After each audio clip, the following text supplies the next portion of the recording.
Hello Reddit, it's currently 4 a.m. as of writing this, and nothing about the situation I'm in has changed for the better. There have been no new updates from local authorities, and I'm starting to doubt if this whole ordeal will end anytime soon. I suppose that I'll make this quick before something happens to me, for the better or worse. For some context, I live in a town situated in a sparsely populated area of Washington state. It's not a very big town, but it isn't a small one either. This whole thing began about 6 hours ago while I was hanging out with some friends at my friend Caesar's house. We were in the middle of a very dramatic game of Uno when all of a sudden this message flashed on the television screen, accompanied by the familiar sound of the EAS alarm. Emergency Alert System. The following message is transmitted at the request of the United States Department of Defense. A civil emergency warning is issued for the following counties. Withheld. All residents living in the aforementioned counties are advised to stay indoors due to an unprecedented threat. Lock all entrances into your home, turn off all the lights, and do not let anybody into your home under any circumstances. Emergency services will not be available until August 11th, 2024. Effective until all clear is given. We were all too stunned to speak. A ton of questions raced through my mind, but I couldn't come up with any feasible explanation, and from the expressions on their faces, neither could my friends. For a few moments, nobody said a word, until my friend Michaela broke the silence by saying, "Well, that's certainly something." "Welp, guess you guys are stuck here with me now," said Caesar as he opened a can of Coca-Cola that he had just got from the fridge. "Fuck man, I ain't staying here with you guys," groaned Adrian as he slumped back in his chair, his gaze drifting to the cards in his hands. "Too bad," Michaela chuckled. "You're gonna have to stay here with us." "Whatever," Adrian replied. He placed down a yellow card, adding to the steadily growing pile of cards in the center of the dining table. At that moment, the droning sound of a low-flying helicopter grabbed our attention. We sprang from our chairs and headed to the living room window, where we watched as the silhouette of the helicopter passed overhead. It was hard to tell, especially at night, but we could see the number 58 painted on the side of the helicopter, indicating to us that it was most likely a military aircraft. A beam of light emanating from the copter's underside briefly illuminated the near-empty street and the surrounding houses, before the aircraft flew off and disappeared into the night sky. But what really caught our attention were the military vehicles that came by just as the helicopter flew overhead. Humvees, APCs, and military trucks drove past the houses, some of which were briefly illuminated as they passed underneath the copter's powerful searchlight. Strangely though, they were all painted white instead of the typical green or light brown that is usually seen on military vehicles. Other than that, none of them bore any insignia or indication as to where they are from. Most strange of all, however, were the black SUVs that followed just behind them. I counted maybe 5 or 6 of them, but it was hard to tell, especially given how fast they were driving. These didn't seem to be undercover cops, but I had seen enough movies and television shows to safely assume that these were probably the FBI or some other government agency. The vehicles sped off into the distance, going in the direction of the nearby fire station. "Dang, that must have been the National Guard," Michaela said, in awe of what she had just witnessed. "They seem to be looking for something," Monica noted. "Or someone," I added. "An escaped fugitive, perhaps." "But that's the whole fucking military," Caesar objected. "Unless it's like a terrorist or something."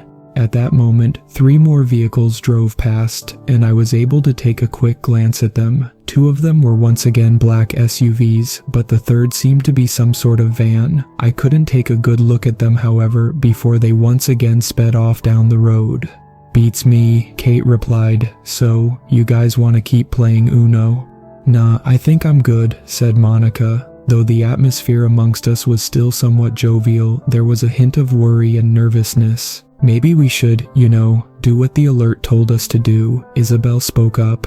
We all agreed with her. After all, if there was an armed suspect or something else that was on the loose, then it'd probably be a good idea to do what the authorities advised us to do. So Caesar and I locked all the doors and windows and turned off all the lights except for the one in the basement, which is where we decided to stay for the meantime. We continued our game of Uno, but by that point, the shock and worry that we received from the alert had soiled much of the thrill and excitement that was present before. Eventually, we grew bored and decided that we should probably hit the sack now, since we didn't really have a choice. Caesar got out some spare mattresses and pillows and handed them to each of us. I went upstairs to sleep in one of the bedrooms along with Caesar and Monica, while the rest stayed in the basement. I laid down on my mattress and began scrolling through YouTube and Reddit on my phone until I inevitably grew tired and fell asleep.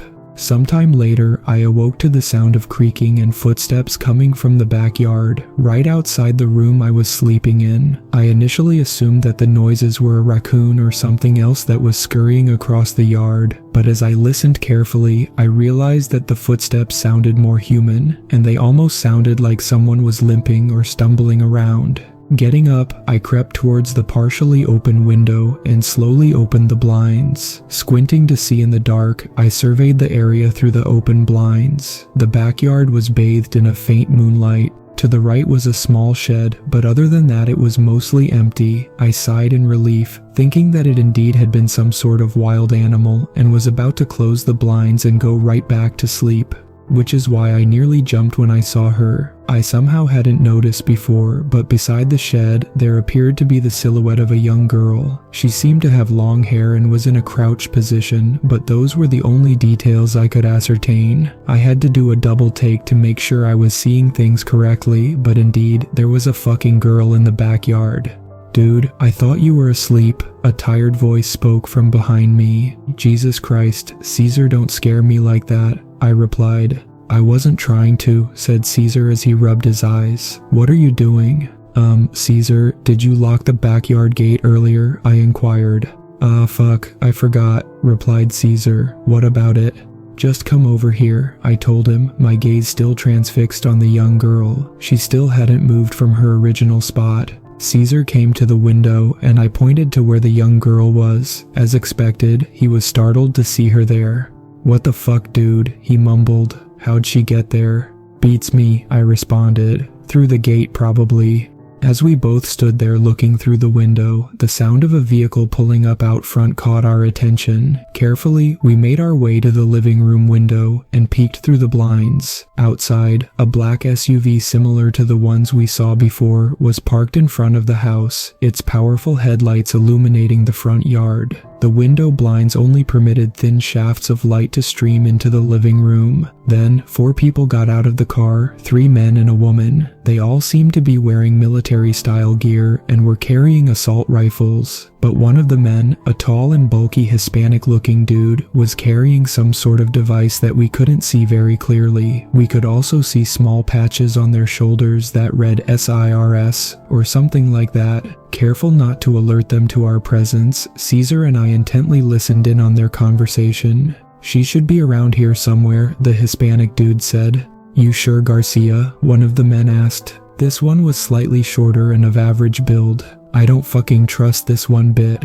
"Come on, O'Connor," replied the other man, who was slimmer but roughly the same height. "We've dealt with her before, what's gonna make this any different?" "I don't fucking know," retorted O'Connor, "probably because she killed like 20 of our guys back in Almota." "More than that actually," the woman added. She was blonde and had a ponytail and was slightly shorter than the others. "Are they looking for the girl?" Caesar nudged me. "Probably," I replied. "Fuck man, she's literally in the backyard." "And by the sounds of it, things aren't gonna be pretty," added Caesar. We both shuddered at the thought of what could possibly happen once they find her. We watched as the 4 split into 2 groups. Garcia and O'Connor headed down the footpath along the side of the house, while the other 2 headed in the opposite direction and rounded the other side. Me and Caesar quickly headed back to our room, by which point Monica and Isabel had been aroused from their slumber. "The fuck were you guys doing?" a half-asleep Monica asked. "Dude, there's people outside our fucking house," Caesar replied in a hushed tone. "They've got guns, they're going around to the back." What? Isabel looked at us inquisitively after she let out a yawn. Suddenly, we heard something outside being knocked over, followed by rapid footsteps. The four of us were drawn to the window, through which we watched as Garcia and O'Connor walked through the open fence gate and into the backyard, guns raised and ready. As Garcia swept his rifle across the yard, the flashlight on the end of the barrel briefly illuminated the shed, and for a moment we were able to see the young girl in full. She appeared no older than 13 or 14 and was wearing a dark green dress of some sorts. There was a 3-digit number tattooed on the side of her neck, though I could only make out the first 2 digits as a 00, while the third digit was either a 5 or 6. As the light was trained on her, she could be seen covering her face with her arms. She's right there, Garcia yelled, having evidently spotted her. Scorpion to HQ, we've sighted the target. To the girl, he shouted, "Don't you fucking..." All of a sudden, we heard a loud pop, prompting us to duck for cover. However, I was the only person who remained standing long enough to see Garcia falling to the ground. His head was gone, and what remained of his neck was now a gaping hole. Chunks of flesh were strewn across the yard, and dark red blood splattered everywhere. The girl was still crouched, but she was no longer covering her face. In fact, it looked as if she was grinning, almost ear to ear. She made a sweeping motion with her left arm, and for a brief moment I could have sworn her hand glowed blue or purple. What followed was a deafening cacophony of automatic gunfire that shattered the quiet yet tense atmosphere of the neighborhood. I dropped onto my stomach below the windowsill and covered my ears. Isabel hastily crawled underneath her mattress, while Caesar and Monica were huddled together on the floor as the sound of gunshots continued.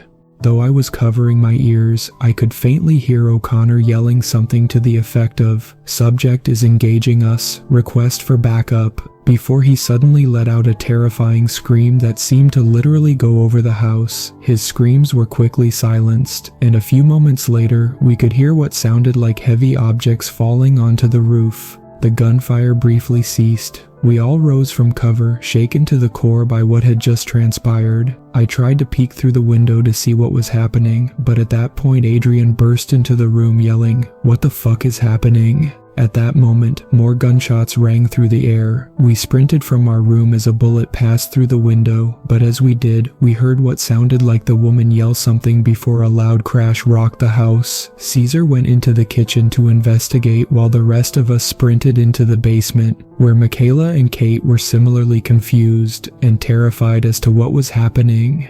A few moments later, Caesar came down to the basement, his face as pale as a ghost. "What happened?" I asked. The gunfire had ceased temporarily. The woman, Caesar stuttered, clearly freaked out by what he had witnessed. "What about her?" I inquired further. "She's in the fucking wall," he replied. "She's in the what now?" "Like, I think she flew through the kitchen window, and now she's embedded in the fucking wall."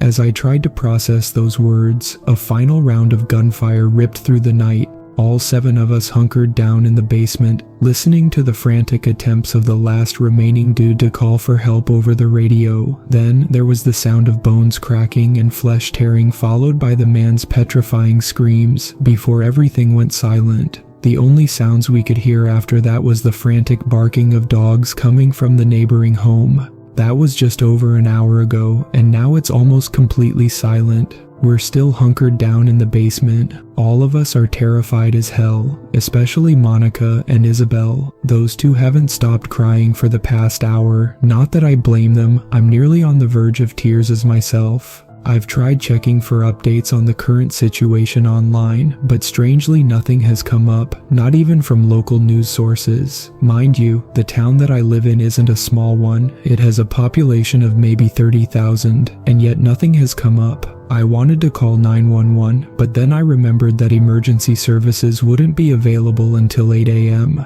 So for now, here we stay. I might provide some updates if I could, but my phone's battery is almost at 20% and I don't have a charger, so I might not be able to for long. Until then, wish us luck. Update: I just woke up and there's a helicopter flying over the house. I managed to get a glimpse of it through the basement window, and it seems like it dropped something nearby. Not sure if it's like a care package or something. Update 2, it's getting really hard to breathe right now and my throat is burning. I think there's a fire outside because there's a whole lot of smoke.